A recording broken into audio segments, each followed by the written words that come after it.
You know how it is. The yearly wrap-up show. We here again.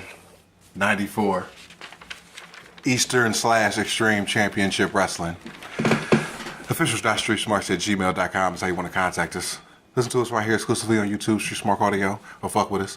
Official.StreetSmarks on SoundCloud and IG. Street Smart fan page, Facebook, Street_Smarks, Twitter, ECW Memories, Goofs.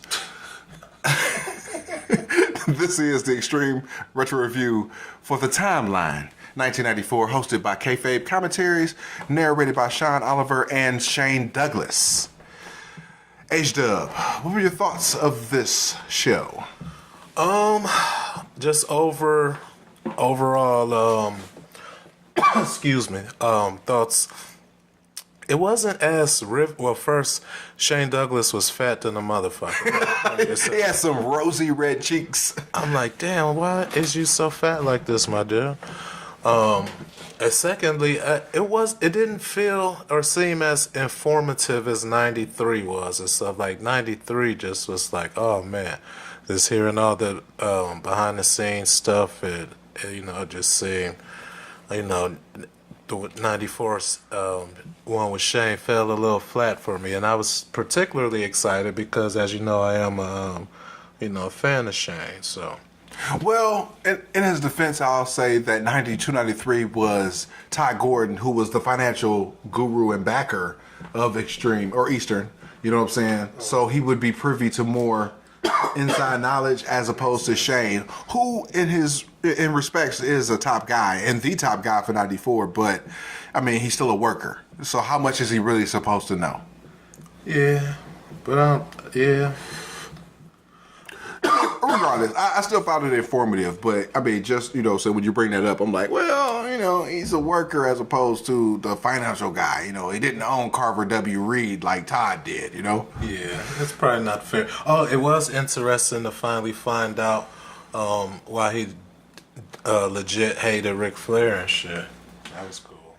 Yo, after hearing Shane for 20 plus years talk about Ric Flair and never having a single real confrontation with him, I'm so over it. You know what I'm saying? So you'll see, like, in 95, like, I'm just like, dude, shut the fuck up. Oh, he's still talking about Flair in 95? Still talking about the motherfucker. So anyway, in January 94, it's still Eastern Championship Wrestling because they're still, they haven't made the split from the NWA. So that's what Shane was talking about, just setting the stage for everything. The 1/8 show, he had the 45-minute classic with Funk, recounted by us, Extreme Retro Review number 46. And also, it was the debut of Mikey Whipwreck. H-Dub, your thoughts on the 45-minute classic with Funk, and also your thoughts on Mikey Whipwreck debuting. Well, my thoughts on Shane's thoughts on the 45-minute quote-unquote classic, and it sets the tone for the rest of the documentary and shit. But I was disappointed at how much Terry Funk dick sucking there was that he was doing. I'm like, did Terry Funk brainwash you or something? It's like he taking over. Like, is there a evil? Well, it's not evil. Is Terry Funk controlling this motherfucker, a la Evil Morty and shit, and Evil Rick and shit? Nice. So, I'm just wondering, like, what the fuck is up? Because, yeah, and it would make sense since he is the one who destroyed the multiverse and shit. So, it could be just a byproduct of the Terry Funk trying to make Shane look stupid. by having him looking off fat like Larry Holmes and shit. he did like a white Larry Holmes. Now that I'm thinking about it. Oh man, so as far as my thoughts on Mikey Whipwreck and shit, I mean overall and shit, like Mikey grew on me and shit. At the time and shit, I didn't expect nothing more of it. Well, no, that's not fair because I knew his name and shit. Because, you know, just you see certain names and shit. So I always knew the name Mikey Whipwreck. But to see him, I kind of forgot about the name and I just thought he'd be a jobber and shit. So I'm like, oh, maybe he's just a famous jobber like the Brooklyn Brawler and Iron Mike Sharp. You know what I'm saying? And some of the other niggas and shit. So we got February 4th, 911, a.k.a. Sabu's handler, making his in-ring debut. Thoughts on 911? Great gimmick, great special attraction. They couple times put him in situations he shouldn't have been in just because I don't, you know, like for instance, I didn't like him destroying the pit bulls. Basically, I mean it was a fight or whatever, but you know. I didn't particularly care for that. It didn't make sense for him to be in the NWA title tournament if Mr. Hughes wasn't going to be in it. That was stupid to me. But in February, first thoughts. But in February, first thoughts, I thought he was, was just going to be a big mid-carder like Glenn Osborne and shit. February 5th, Extreme Retro Review number 49 was the night the line was crossed. Absolute seminal show. From Extreme Championship Wrestling. We gave the show a thumbs up. Definitely something that we would recommend watching.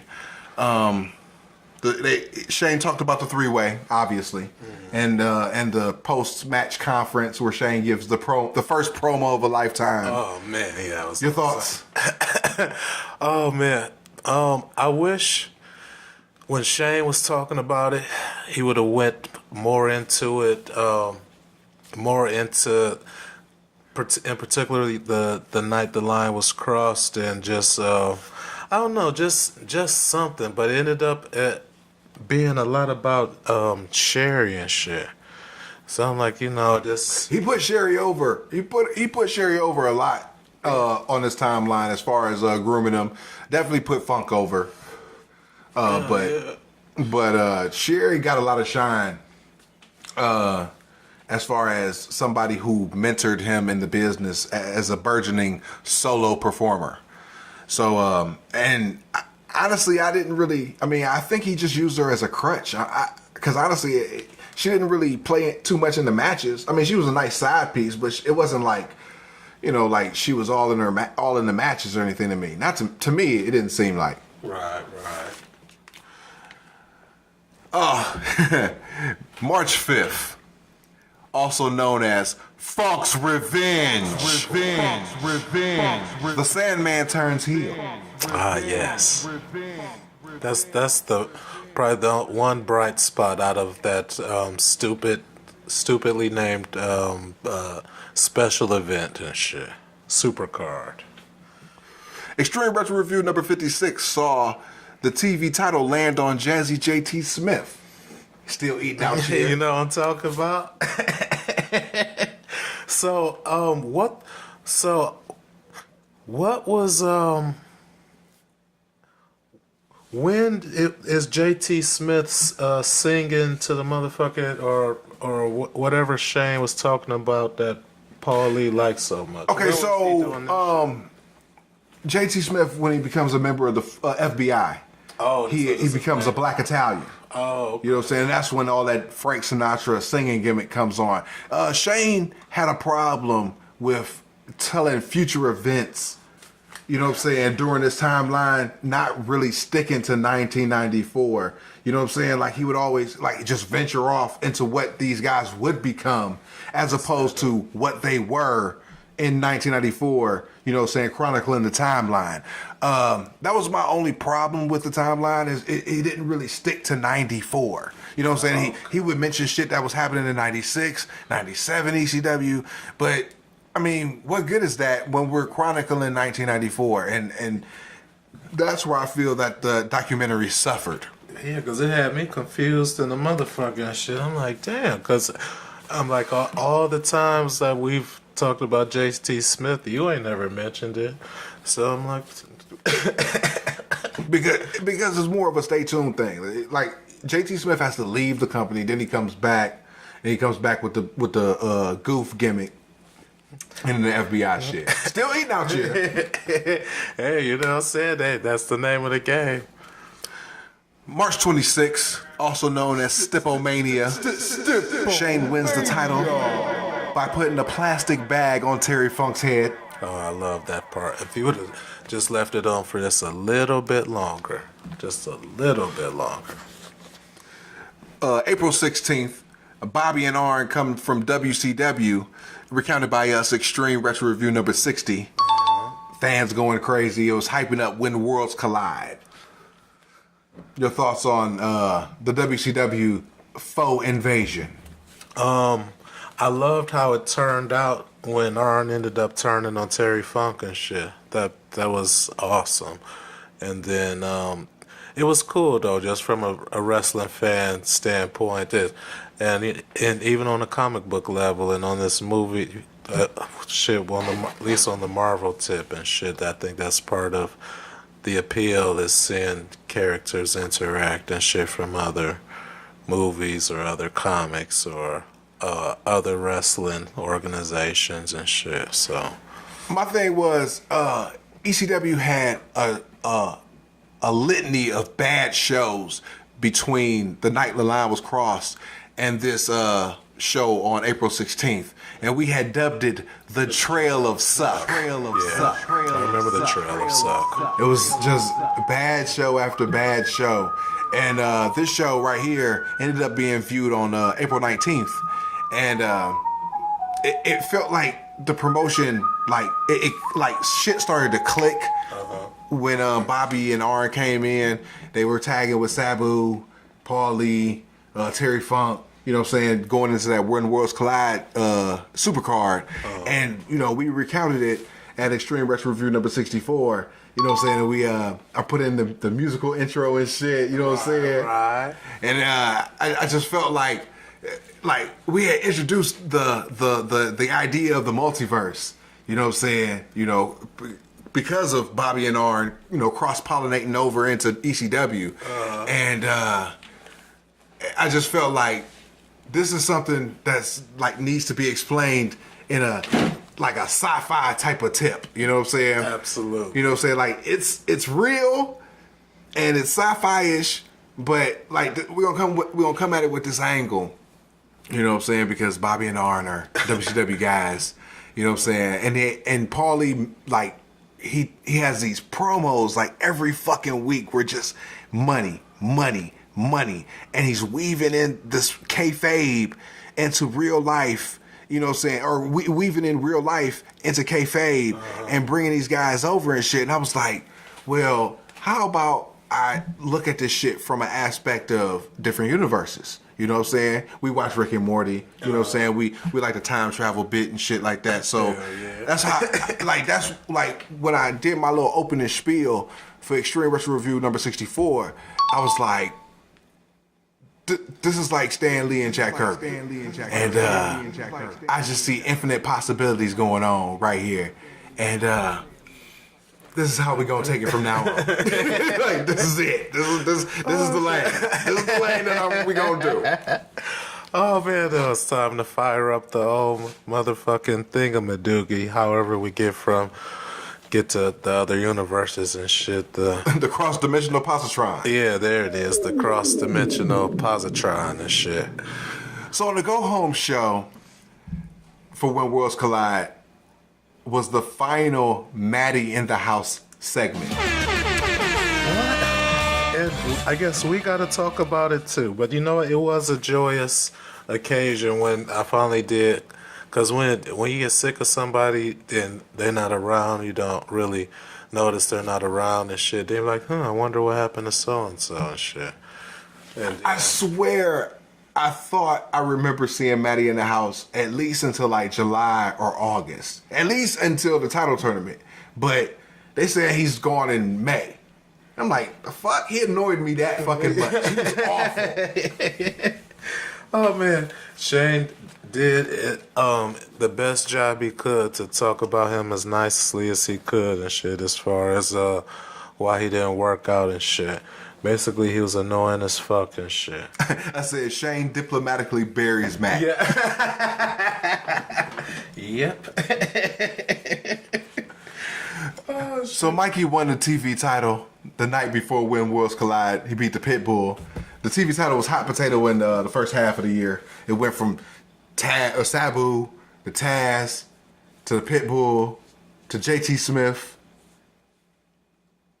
I think back to Pitbull or some shit like that. Mikey won it. Then Jason ended up with it. Then the Shooter got it. And the Shooter got it. And the Shooter got it. And the Shooter got it.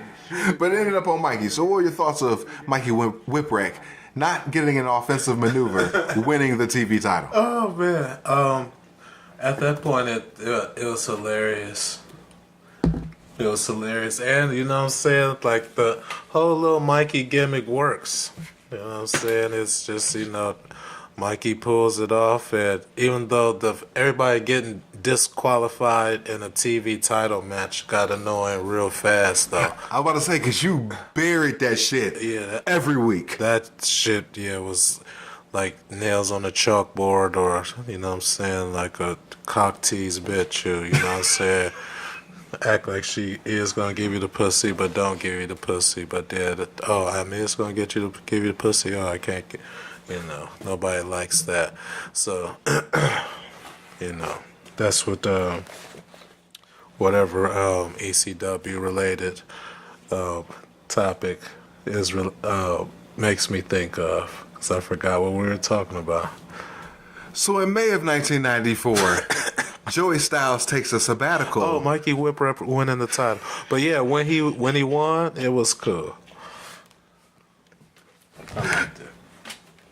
So Joey takes a sabbatical from ECW in May of 1994 because he couldn't. It was interfering with his real job at the time. Right. So to fill in on the shows, we had Jay Sully, and we had Willie Scoop Watts. Now, those was your boys, right? Jay Sully is always awful.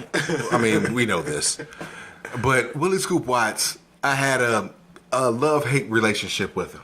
Okay. Because during the shows, I would write the shows in advance, and I would just bury Scoop on just writing it down. I remember. Then I would watch the show again, and I'd be like, damn, Scoop ain't half bad. Okay. Still, I mean, Jay Sully's awful, and I would say that Scoop is awful. He is. He's worse than Jay Sully. And that's where the point of contention came between us. Yeah, I was about to say, I don't know. I think Sully is worse than Scoop. It depends. It's possible. So, perennial jobber Joe Hartgood debuts on the June 3rd, 1994 edition of ECW. Who? And also, Too Cold Scorpio debuts. Oh shit! Earth 37's Ric Flair. Cause for those who are new to the show, hot stuff. I'm sorry. Too Cold Hollywood from Earth 37 has been here to visit. I've been to Earth 37 as well. Doofus Fooch has somehow stumbled here one time.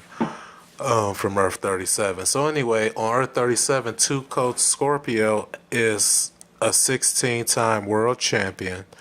You know what I'm saying? He done whooped all the asses, you know what I'm saying? And he's in like 6 different Hall of Fames and shit. And like he is their cultural icon on Earth 37. So it's good to know that this was the date that he debuted. And on top of that, he also debuted with the worst fucking promos known to mankind. Oh man, Shane was very diplomatic too about saying he didn't have much for the gift of gab or some shit like that. Shane was very diplomatic with everybody except for Ric Flair. Yes. So, man, there was so much passion in his disdain for Ric Flair and shit. That shit was like, yeah, he still feel that shit every time he think about it. So recounted by us, Extreme Retro Review number 71 was Hostile City Showdown. Your thoughts of the show? Hostile City Showdown. I don't really recall Hostile City Showdown, but I do recall as far as the segment with Shane and shit. I don't think I remember. I got nothing. I didn't. The only thing I take away from Hostile City Showdown was outside of Sabu and Cactus Jack, their dream match, the copy of the show that we watched jumped the entire show. That was the one thing I could not stand. Yeah. But other than that, largely forgettable show. As you can see. Moving on. I said he took another shot at Flair. Bruh. Oh yeah. 627. He talks about deconstructing Jimmy Snuka as a heel. So hold on, are we just gonna bypass the part where he kept saying Flair allegedly pulled his penis out in a bar full of kids and shit? Okay, so Shane told a story about how Flair's not a role model. And he would say how Flair would be running up and down in hallways naked and dancing on tabletops and pulling his pants down in front of kids and shit. Which I believe everything to be true because, it's Flair. Yeah. There's too many witnesses that corroborate stories such as those. So yeah, he be turned up and shit. Yeah, drinking his fucking kamikazes. Have you ever had a kamikaze? I don't believe so. All right, so for those who don't know, Ric Flair is somebody who says he can drink kamikazes all night. Okay. All right. If you've ever been anywhere and had those broads who walk by with the beaker flasks of alcohol, you know what I'm saying? They be having like test tubes. Of alcohol and shit, and they be walking around like a $2 shot and shit. Kamikazes be in them shits. So what? Them shits is sugary as shit. So what exactly constitutes a kamikaze? A whole bunch of liqueurs. It's garbage. It's like shit that you can get at a grocery store makes a kamikaze. So a Long Island iced tea? Basically. It's trash. It tastes like bubble gum. Some people like that. Regardless, but tell me you can drink tequila all motherfucking night, bitch. You can drink test tube shots all night, bitch. Who cares? Paul Masson. Tell me you can drink motherfucking Paul Masson straight for hours. That's what Thirsty Thoughts drink, man, in the motherfucking clubs, man. Fuck out of here. That shit is rough. Hwoud 94, Extreme Retro Review number 75, recounted by us.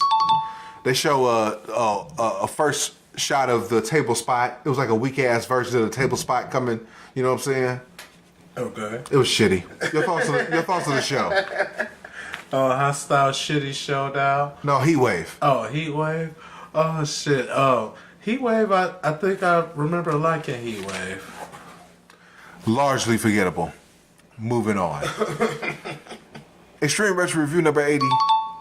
You missed this show because you had a fill-in. Too Cold Hollywood stepped in as we recounted Hardcore Heaven 1994. Okay. Another largely forgettable show with a few memorable spots, like the real table spot that we see in every ECW theme, montage. Right. Oh, I love the part where Funk gets clunked in the back of the head and shit. And I know he's selling and shit when he falls down and shit, but part of me, as a wrestling fan, still enjoys him collapsing face down to the mat. Extreme Retro Review number 83 was the Niggas with Attitudes title tournament. clearly the worst show in 1994. Overall, but it ironically is one of the most momentous shows in the show's history at the same time. Has there ever been a show that's a one promo show? Like there's not even a good match on the show. It's just the one promo. Like literally, the Niggas with Attitudes title tournament is literally a one promo show, one segment show. Like you don't need to see anything but him throwing down the belt. Like you want to see Snooze Malenko snooze through some matches? Do you want to see him cut the worst fucking promo of all time? Do you want to see Tuco Scorpio cut a second worst promo of all time? A cavalcade of worst promos of all time. The shit was only an hour and 16 fucking minutes. 15 minutes was fucking promos. They had 3 clip matches, 4 negative infinities, Doink the fucking Clown, a partridge in a pear tree, and then Shane threw down the ECW belt. And then it became Best of Shane Volume 1, where he fought Ron Simmons and tag teamed with Brian Pillman against Tuco Scorpio and Ron Simmons, a.k.a. the Boys in the Hood. Right. The Boys in the Jacks. I still don't know what that part was about because it was a while for like when Ron Simmons showed up and he was with Tuco Scorpio. I was almost forgot I had seen the shit on the Niggas with Attitude title tournament and shit. And it was almost new to me again and shit. Like, oh shit. Well, no, it basically was kind of new to me and shit as far as. It should have been deja vu to you. Yeah. No, it was. But Ron Simmons did a good job of, getting me invested in. You know what? I'm not gonna front. Skip over Tommy getting his ass whooped real quick. Well, Tommy getting his ass whooped was a thing. Yeah, I'll give him props for. I mean, he took some cane shots. You know what I'm saying? Sandman and Woman further getting over. You know what I'm saying? They beat up Tommy Cairo for like 6 months. They beat up his tranny wife for like another 6 months. Yeah. You know what I'm saying? But September of 95, ECW finally goes to Florida. Ron Simmons, Shane Douglas shares the Ron Simmons plane story where he's a Jewish guy. Oh, yeah. What? Oh man, what was the point of that? Is that because they get discounts or something? No, supposedly Paul flew all the guys on standby. Okay. You know what I'm saying? But he had his frequent flyer miles attributed. He'd just get other Kazar's names and use them. You know what I'm saying? So Ron Simmons would not be Jaime Schwartz. You know what I'm saying? Oh shit. It's on the Rise and Fall of ECW DVD extras. Chris Jericho tells the story way better than Shane does. That's hilarious. And I know Jericho won't disappoint. October 1st, Shane talks about Sandman getting blinded by Tommy Dreamer with a cigarette in the eye and the cane shot in the other eye. Yeah, that his take on that was interesting. That we shouldn't have been. Basically shouldn't have been worked by that. No. To me, 24 years later, it looks super phony. But it just goes to show that once you're hooked, you are along on the ride. Yeah. You know what I'm saying? Like, those motherfuckers claim to be the smartest motherfuckers. The ECW audience think they're the smartest of the smart marks. They're the easiest goofs to fool. Lights go out. Sabu comes out. Yay! Lights go out. Arn Anderson comes out. Yay! I mean, they're goofs. Oh man. Oh, so, by any chance, do you know what year that this was recorded? I want to say 2009. 2009. Okay. Because I don't know if we got to it or passed it or not, but there was a little part where Shane was talking about the type of wrestling he doesn't like and shit. And he was talking about he doesn't like some fuck you say, dentists who are with bad teeth or wrestling, or niggas with 7 PhDs, or wrestlers who come back from the dead and shit. So I was just wondering if, I know he was shitting on the gimmicks and shit, but just wondering if he was that way shitting on the Undertaker and shit, because even then, you know. Nah, I believe Shane respects the Undertaker, especially respects making the gimmick work. He might shit on the gimmick saying that it shouldn't work. You know what I'm saying? Undead zombie, with powers and shit shouldn't work. But he attributes it to the strength of Mark Calloway being such a great performer and making it work. And Vince putting so much fucking money, marketing, and promotion behind it, it's not going to fail. I mean, come on. Once he puts the stamp on it, it's not going to fail. Yeah, Undertaker did do a great job, and then they carried it, especially when they did that demonic shit. That like they went there with it and shit, which I'm like, dang. And they went there with it with the demonic shit with the Undertaker in the year of 1999. Oh shit. Oh shit. Oh man, that's the year I went to jail. Oh. Yeah, that's the year I went to, because that was the year we would have graduated. Well, you graduated, but that's the year I would have graduated. November 1st, Chad Austin starts his loving of Smoky Mountain Wrestling gimmick. Shout out to Earth 37. Moving on. Damn, sorry, that shit just blew my mind. That shit got me stuck for a second. All right, shout out to Earth 37. November to remember 1994. The Sandman returns and pretty much works the entire crowd of the ECW arena like we have just stated. Pulls off the motherfucking the glasses, pulls off the bandages, beats up Tommy Dreamer, and further cements himself as the number one motherfucking heel in the promotion. Number 2. Stay tuned. November 19th, we had Experience the Difference, hosted by ECW. Now, a fun foods factoid, the reason they named it Experience the Difference, and it was 2 weeks after the November to Remember, Coraluzzo was running the NWA title tournament with Smoky Mountain Wrestling, in his building. Oh, wow. So Paul Lee ran Experience the Difference. Oh, shit. Damn. To try to pull fucking fans away from the NWA, because I think Cut Candido won that title. Oh, wow. Poor Chris. Who? Poor Cuck. Oh, man, I just felt real bad from that particular instance, because I got to deal with that shit, and he's a cuck already. Poor bastard. November 23rd, rest in peace to Art Barr, who died of a drug overdose, I believe. Teamed with Eddie Guerrero, was rumored to be coming into the promotion to fight the Public Enemy and carry the tag team, in a feud for the first half of '95. Damn. But he died, so Eddie took his place as a solo act and came in April of '95. Stay tuned.